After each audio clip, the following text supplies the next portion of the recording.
Assalamualaikum warahmatullahi wabarakatuh. Waalaikumsalam warahmatullahi wabarakatuh. Alhamdulillahilladzi hadana li hadza wa ma kunna linahtadiya laula an hadanallah asyhadu an la ilaha illallah wa asyhadu anna muhammadan abduhu wa rasuluh amma ba'd. Segala puji hanya milik Allah Subhanahu wa taala. Alhamdulillah sampai saat ini kita masih diberikan kesehatan oleh Allah Subhanahu wa taala, juga nikmat yang sangat banyak. Salat serta salam adalah kita curah limpahkan kepada junjungan alam, yakni Nabi Muhammad sallallahu alaihi wasallam. Allahumma shalli. Masyiral muslimin, ibu, bapak warga Muhammadiyah dimanapun berada. Alhamdulillah kita bertemu kembali pada kajian Sabtu malam, kajian Himpunan Putusan Tarjih Muhammadiyah. Bersama kita telah hadir Ustadz Jati Sarwo Edi. Assalamualaikum Ustaz. Waalaikumsalam warahmatullahi wabarakatuh. Bagaimana kabarnya Ustaz? Alhamdulillah sehat walafiat. Sehat walafiat. Ustadz Jati Sarwo Edi ini seperti biasa beliau melakukan perjalanan yang cukup jauh dari Kalawang sampai Bandung. Bagaimana tadi perjalanannya Ustaz? Ya, alhamdulillah tadi sempat diguyur hujan ya, karena memang sekarang sudah memasuki musim hujan. Namun meskipun diiringi dengan guyuran hujan, kita masih tetap semangat ya menghadiri hadir di studio TV ini untuk berbagi ilmu, untuk berbagi pengetahuan kepada jamaah sekalian. Baik, Ustaz. Alhamdulillah kita senantiasa berkesempatan untuk belajar bersama-sama. Kemudian setelahnya kita mendapatkan ilmu, sedikitnya ilmu dan pengetahuan baru kita bisa amalkan kepada yang lainnya. Masyiral muslimin, ibu bapak warga Muhammadiyah dimanapun berada, tanpa berlama-lama mari kita simak penjelasan kajian Himpunan Putusan Tarjih Muhammadiyah untuk pembahasan selanjutnya. Kepada Ustadz Jati Sarwo Edi dipersilahkan. Ya. Bismillahirrahmanirrahim. Assalamualaikum warahmatullahi wabarakatuh. Waalaikumsalam. Alhamdulillahi rabbil alamin. Wa bihi nasta'inu ala umurid dunya waddin. Wassalatu wassalamu ala nabiyyina wa maulana Muhammadin wa ala alihi wa ashabihi ajma'in, amma. Alhamdulillah, kalimat tahmid, subhanallah, kalimat tasbih, Allahu akbar, kalimat takbir. Tentunya jangan kita lupakan untuk selalu kita panjatkan, untuk selalu kita lafadzkan kepada Allah Subhanahu wa ta'ala, Tuhan kita sekalian alam. Tentunya tanpa rahmat, nikmat kesehatan, berkah yang diberikan Allah Subhanahu wa ta'ala kepada kita semua, barangkali pada malam ini, pada malam Ahad, malam Minggu, saat kajian kata sama ini, kajian tarjih Sabtu malam ini, barangkali di antara kita ada yang dalam kondisi sakit, sedang sakit, atau galau mungkin, atau diuji oleh Allah dengan berbagai permasalahan, dengan berbagai ujian, yang mana tentunya dengan kita kembalikan kepada Allah, dengan kita tawakal kepada Allah, maka Allah akan memberikan kita jalan keluar. Allah Subhanahu wa ta'ala berfirman, "Wa may yatawakkal 'ala Allah yaj'al lahu makhraja wa yarzuqhu min haitsu la yahtasib." Barang siapa yang bertawakal kepada Allah, maka Allah akan memberikan jalan keluar atau solusi dan akan memberikannya rezeki yang tidak disangka-sangka. Al-ayah. Ma'asyiral muslimin, bapak-bapak, ibu-ibu, adik-adik, mbak-mbak, dan mas-mas yang dirahmati dan diberkahi oleh Allah. Pada pekan yang sebelumnya, saya telah menyampaikan materi tentang hadas. Maka pada pertemuan kali ini, kita akan berlanjut kepada topik mandi jinabat. Mandi jinabat ini istilahnya banyak. Ada mandi junub, ada mandi besar, ada juga mandi wajib. Jadi istilahnya penamaan mandi ini banyak. Ada mandi jinabat, ada mandi junub, ada mandi besar, ada mandi wajib. 4 nama tadi yang telah saya sebutkan, semuanya memiliki pokok bahasan yang sama, pokok kajian yang sama. Baiklah, kita langsung masuk ke materi. Materi yang saya sampaikan kali ini terdapat di dalam kitab Himpunan Putusan Tarjih Muhammadiyah Jilid 1, halaman 49 sampai halaman 50. Ya, yang cetakannya seperti ini ya. Karena terkadang kalau cetakan yang lama itu halamannya berbeda. Itu. Makanya yang sampulnya agak kehijauan dan cetakan ini. Apabila kalian berjinabat karena mengeluarkan air mani atau bertemunya kedua persunatan atau kalian hendak menghadiri sholat Jumat atau kalian baru lepas dari haid atau nifas. Berarti orang-orang yang termasuk kategori wajib mandi jinabat atau mandi junub atau mandi besar, yakni kategori pertama, orang yang pertama yakni orang yang habis mengeluarkan air mani. Yang kedua, bertemunya kedua persunatan orang yang habis melakukan hubungan suami istri. Ketiga, orang yang hendak sholat Jumat. Tapi kalau orang yang hendak sholat Jumat itu mandinya bukan mandi wajib ya namanya ya. Tapi itu mandi sunnah, karena mandi sebelum sholat Jumat itu hukumnya bukan wajib ya, tapi sunnah muakkad.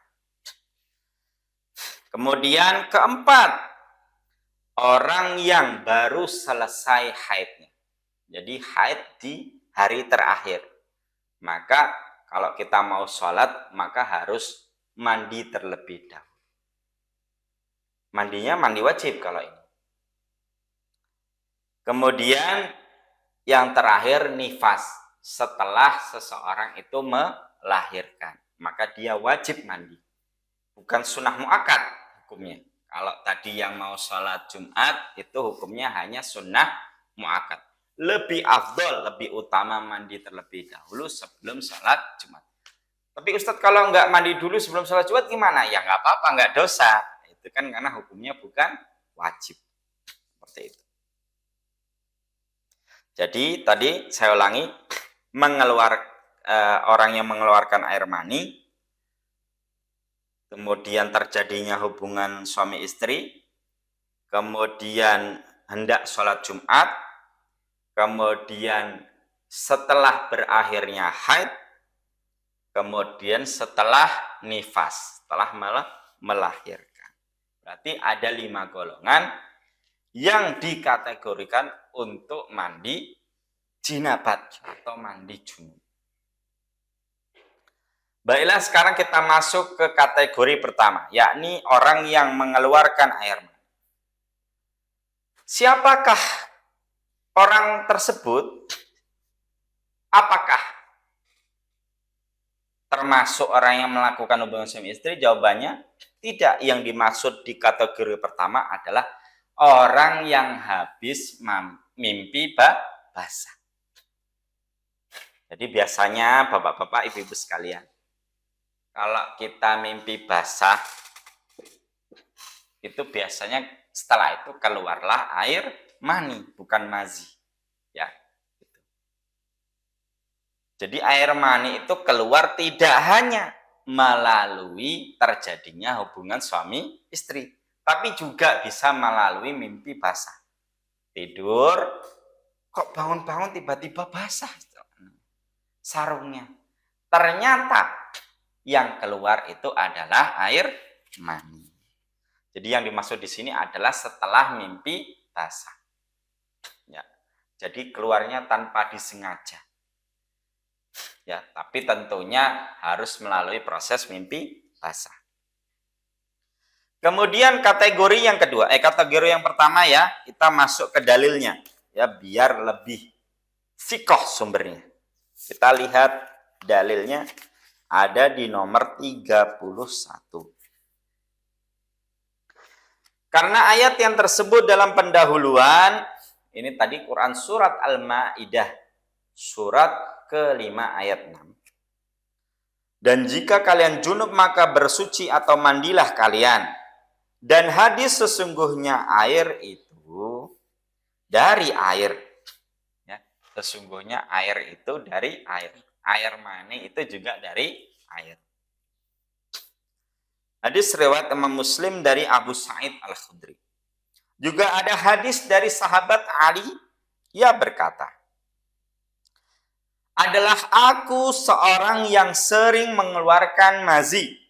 Maka aku bertanya kepada Nabi Shallallahu Alaihi Wasallam. Maka jawabnya, keluar mazi harus berwudu dan keluar air mani harus mandi.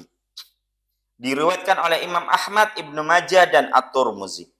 Nah, hadis kedua ini membedakan antara mazi dan mani. Kalau mazi itu adalah bagian dari hadas. Ya, hadas mughaladah, hadas yang berat. Najis yang berat, najis mughaladah. Kalau mani itu bukan bagian dari hadas dan juga bukan bagian dari najis. Sehingga kata Nabi, kalau keluar mazi harus berwudu. Itu menunjukkan mazi itu bagian dari hadas sehingga membatalkan wudu. Ya. Kemudian kalau mani harus wajib mandi, harus mandi. Itu menunjukkan bahwasanya Rasulullah Shallallahu Alaihi Wasallam menggambarkan, mengkategorikan mani bukan bagian dari hadas, bukan bagian juga dari najis. Kenapa? Banyak sekali hadis-hadis di dalam Sahihain. Hadis-hadis muttafaq alaih menerangkan bahwasanya Rasulullah setelah keluarnya mani tidak begitu pakaian yang terkena maninya kemudian dicuci oleh beliau, tapi cukup dikerik. Mani yang sudah mengerik itu cukup dikerik dan tidak sampai bersih beliau kerik. Lalu dipakai lagi lah kain sarung yang terkena mani lagi dalam sholat subuhnya. Secara tidak langsung hadis tersebut memberikan kita gambaran bahwasanya mani itu bukan bagian dari najis, bukan bagian dari hadas. Karena kalau mani itu najis hadas, tentunya manusia itu adalah najis. Manusia itu hadas. Karena tak mungkin ada manusia yang tidak diciptakan oleh Allah melalui air mani. Kecuali tentunya kakek buyut kita, yakni Rasul Adam alaihi salam. Kalau Rasul Adam memang Allah ciptakan dari tanah. Tapi selain beliau dan istrinya, semuanya pasti diciptakan oleh Allah dari air mani. Tentunya kalau air mani itu najis hadas jamaah sekalian, maka manusia itu semuanya najis hadas.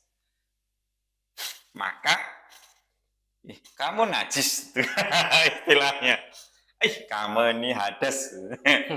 Dikit-dikit hadas, dikit-dikit najis. Ya itu.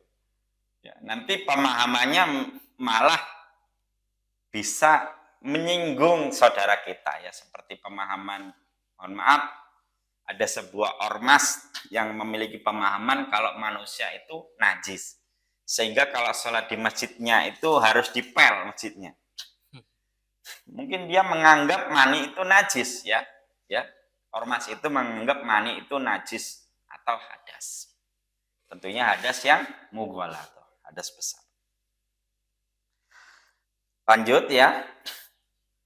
Ada hadis yang diriwayatkan oleh Ummi Salamah yang terdapat dalam Bukhari dan Muslim, bahwasanya Rasulullah SAW sungguh Tuhan tidak malu dari barang hak. Adakah wajib mandi bagi wanita kalau mimpi? Beliau SAW, ya, kalau melihat mani.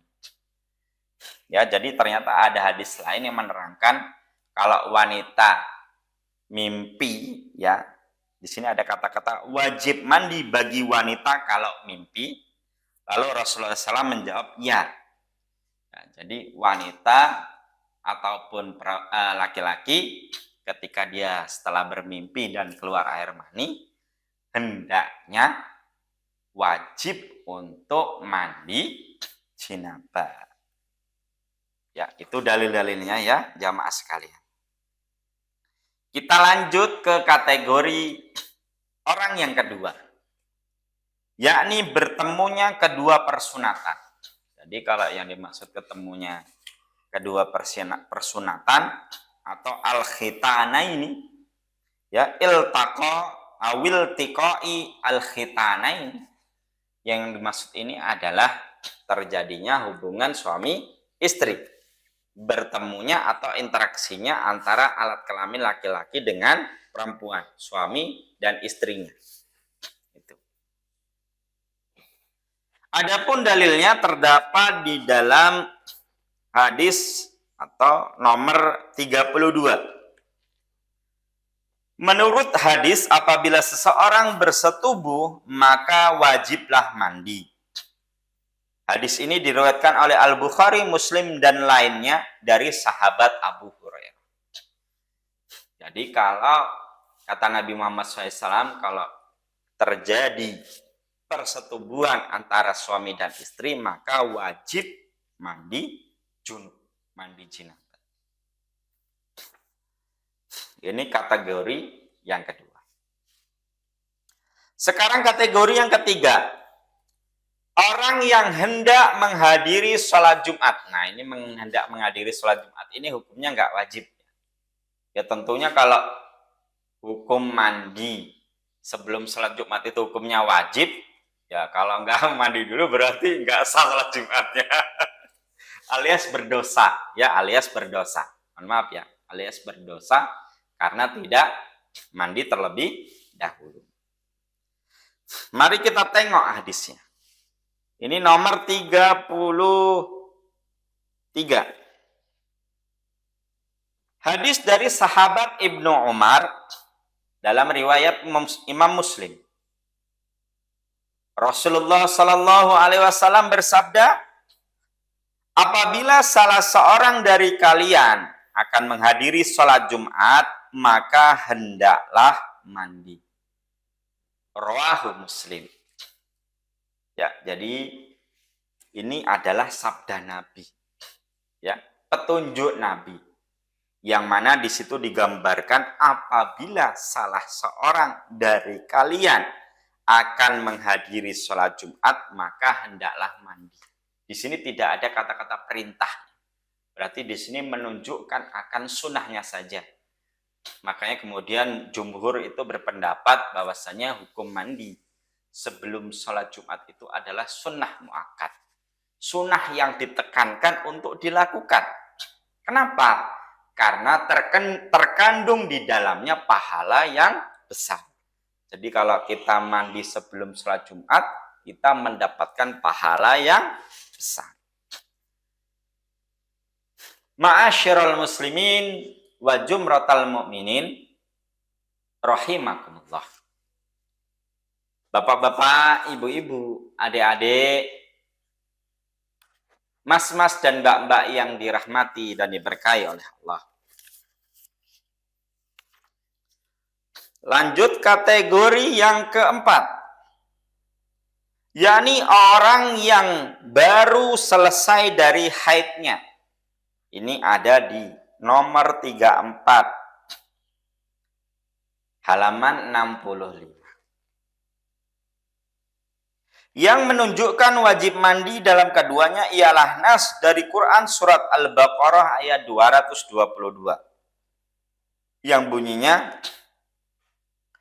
A'udzu billahi minasy syaithanir rajim. Bismillahirrahmanirrahim.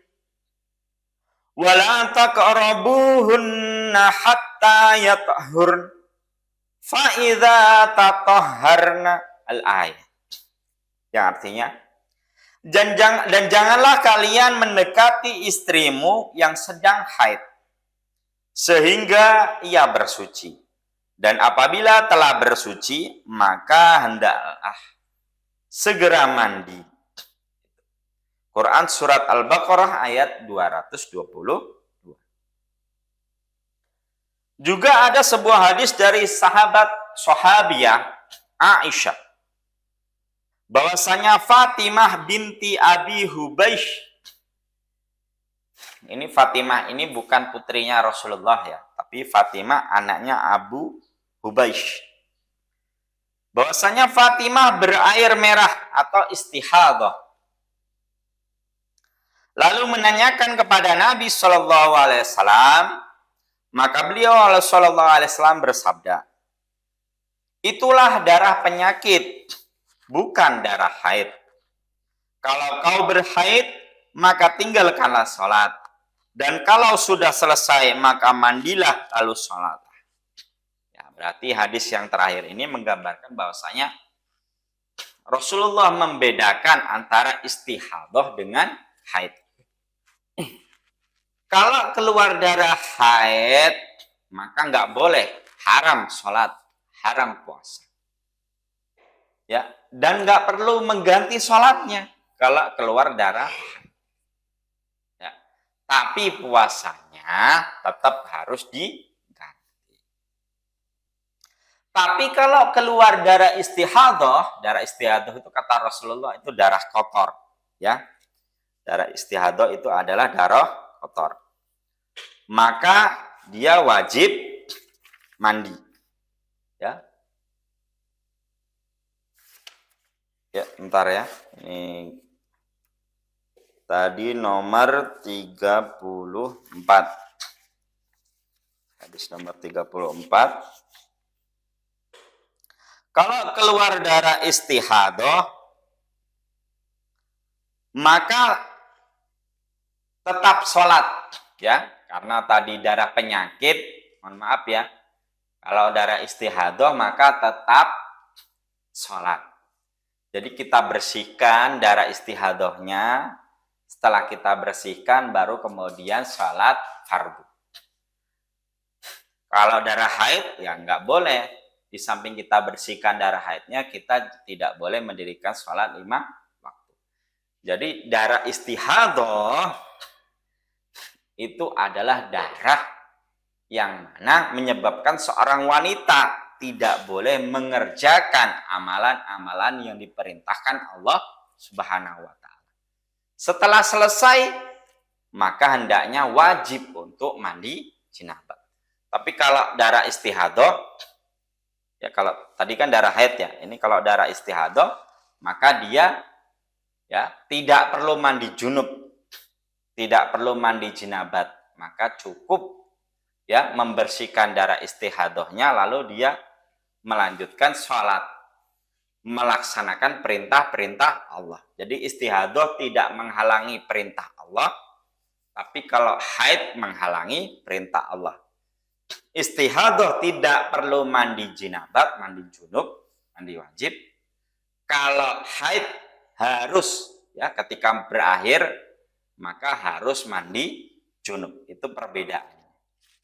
Terus cara membedakannya itu dari darahnya ya, Ustaz? Iya, betul. Namun memang berdasarkan penelitian ya, kalau darah haid itu dengan darah istihadah memang ada sedikit perbedaan ya. Ada penelitian yang dilakukan oleh pakar medis ya, ahli medis, itu bahwasanya dari warnanya itu berbeda.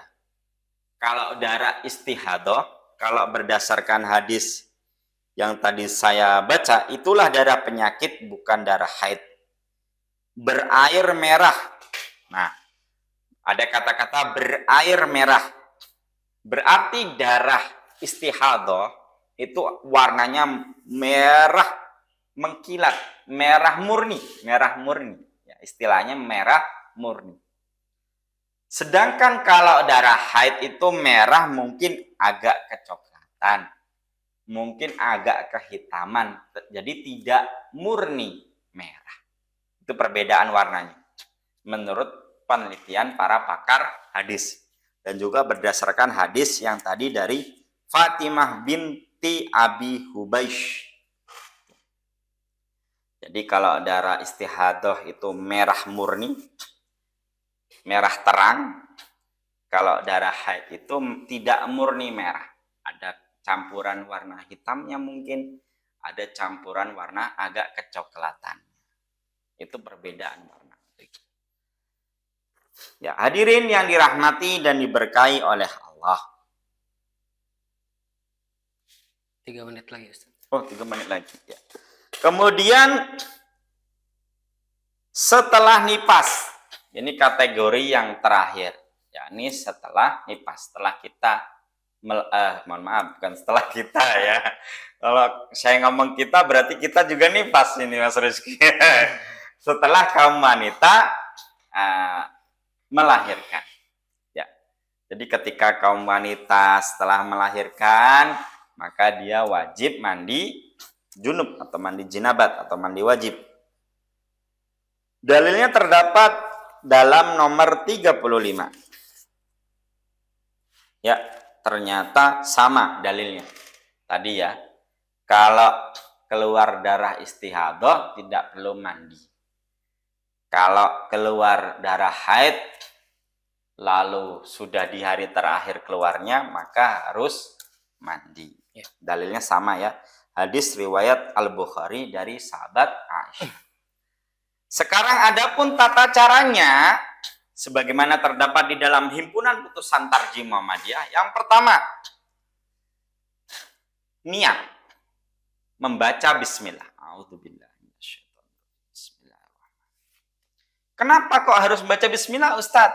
Karena amalan perbuatan apapun ya, jika tidak diawali dengan bismillah maka terputus dari rahmat Allah. Itu ya. Kullu amrin dzibalin la yubda'u bismillah fa'aqta atau aqta. Segala sesuatu yang tidak diawali dengan bismillah maka terputus dari rahmat Allah. Maka baca bismillah. Setelah itu membersihkan kedua tangan. Ya, jadi setelah niat membersihkan kedua tangan menggunakan air. Setelah menggunakan air boleh habis itu menggunakan sabun. Kita sabunin tangan kita. Terus kita bersihkan yang terkena air sabun tadi sampai bersih. Kemudian yang ketiga ya, yakni membersihkan kemaluan. Dibersihkan kemaluan kita menggunakan tangan kiri, ingat tangan kiri. Dibersihkan, digosok-gosok, disiram pakai air. Berapa kali basuhan Ustadz? Ganjil ya, sekali, 3 kali, 5 kali, 7 kali. Sebagaimana wudhu ya. Wudhu, tapi memang ada yang 2 kali. Kemudian pakai sabun. Ya, pakai sabun ini nggak harus ya. Boleh pakai sabun, boleh tidak pakai sabun. Dibersihkan pakai sabun dulu, kenapa? Biar nanti pas mandi biasanya itu nggak perlu membersihkan kemaluan lagi. Dan setelah selesai, kalau mau sholat tinggal sholat. Karena di dalam praktek mandi wajib sudah ada wudhunya. Nanti nomor kelima. Jadi membersihkan kemaluan pakai air, terus dikasih sabun, terus kita bilas sampai bersih kemaluan. Setelah itu baru wudhu seperti wudhu mau sholat. Dari tangan, bismillah ya, bismillah, tangan, gomor-gomor, menghirup air ke dalam hidung dan mengeluarkannya, wajah, tangan sampai siku, kemudian kepala sampai tengkuk, ditarik ke depan, kemudian lanjut ke telinga, setelah itu kaki. Ya, itu seperti wudhu sebelum sholat. Kemudian setelah selesai berwudhu, maka mulai mengguyur bagian yang sebelah kanan sambil digosok-gosok. Guyur, gosok-gosok. Kan biasanya kita tempat mandi pada umumnya di zaman yang modern ini pakai shower. Jadi udah nggak perlu pakai gayung. Jadi langsung aja gosok di sebelah kanan badan kita.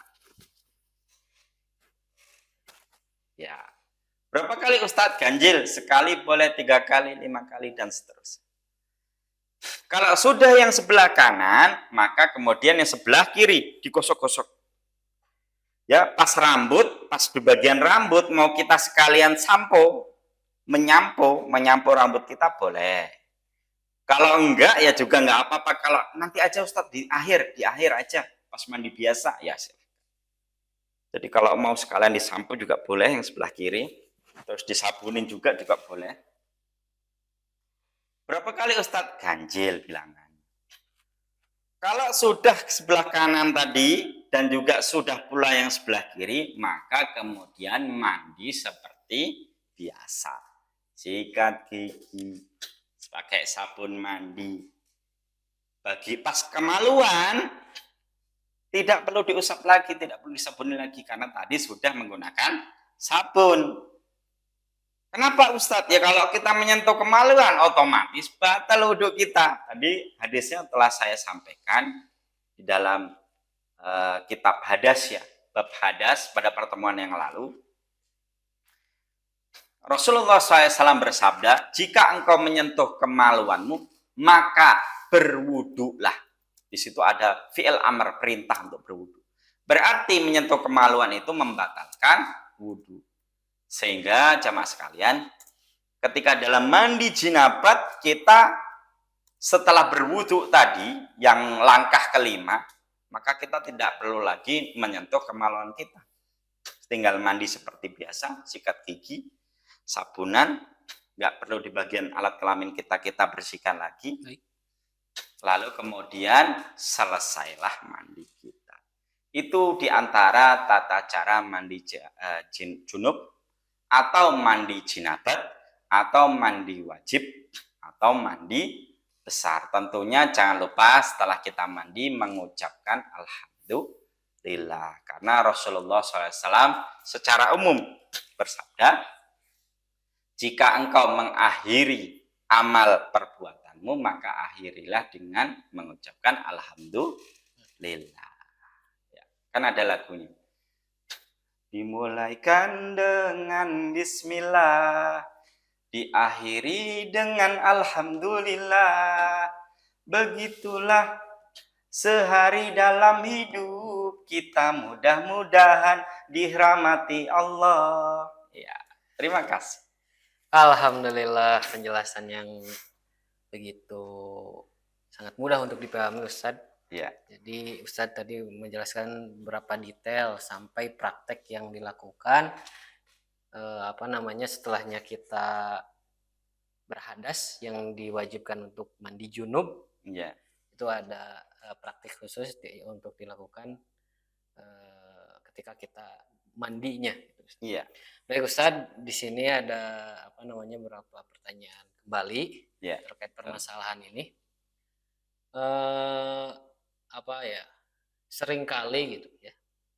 Kalau misalkan apa namanya di daerah-daerah atau lagi camping misalkan, kan biasanya camping itu di daerah-daerah yang dingin ya, di daerah apa namanya kebun teh dan lain sebagainya. Nah, pada suatu malam setelahnya tidur itu misalkan mimpi basah.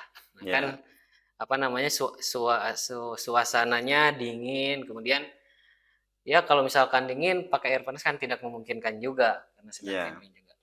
Itu adusnya gimana Ustaz? Apakah ada pengganti adusnya? Lebih jelasnya seperti itu Ustaz. Gimana Ustaz? Ya. Ada sebuah hadis yang diriwayatkan oleh Imam Bukhari dan Muslim bahwasanya suatu ketika ada sahabat yang sedang dalam kondisi junub.